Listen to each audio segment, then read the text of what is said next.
with numerous wise advice from individuals working around President Trump, like then Secretary of Defense General James Mad Dog Mattis, and then the White House Chief of Staff General John Kelly, and several senators of U.S. Congress. President Trump was convinced to think one more time over before actually taking military actions against North Korea. Then the rumor about the U.S. Rushing toward the brink of war quickly dissipated, and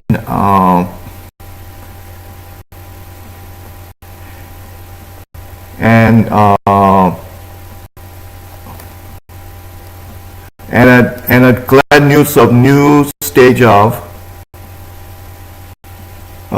resolution of the North Korean nuclearization problem through a peaceful talk began to float around.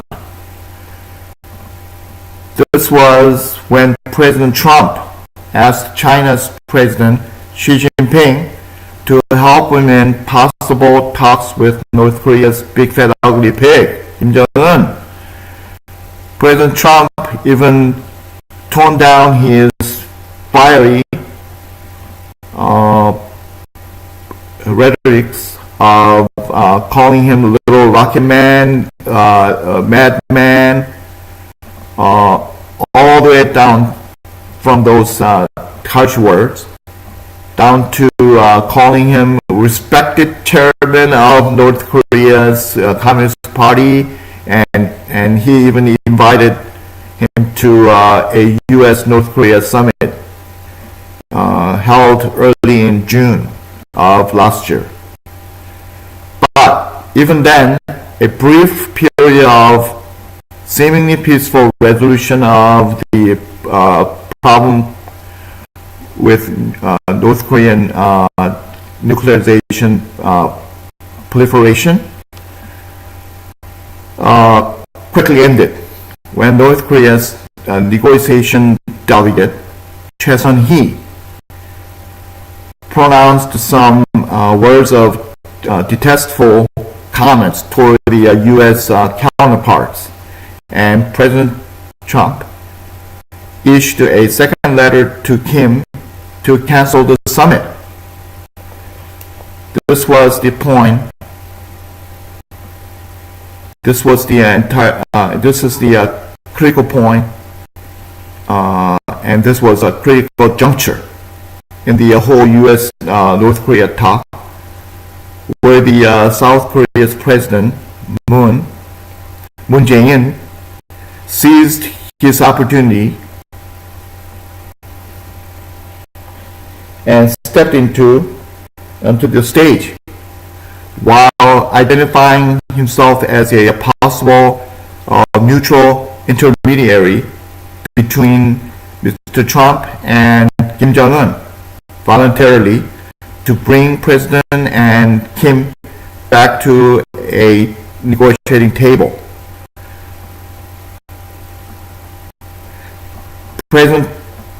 South Korea President Moon Jae-in hooked President Trump back into talks with the North Koreans Kim Jong-un by suggesting that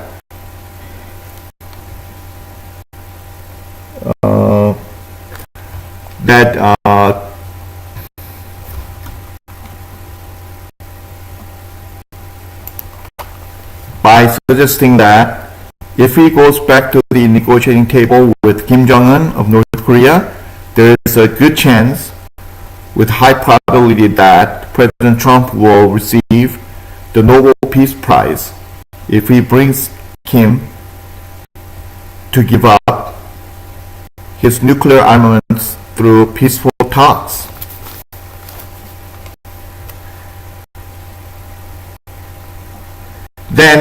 only a few days after President Trump canceled a meeting with Kim in early June of 2018, last year, he made another quick turnabout in his decision and announced that he was going back to meeting him in Singapore on June 12th last year. But this was when he began to make fatal mistakes in his efforts to bring Kim to abandon his illicit nuclear programs.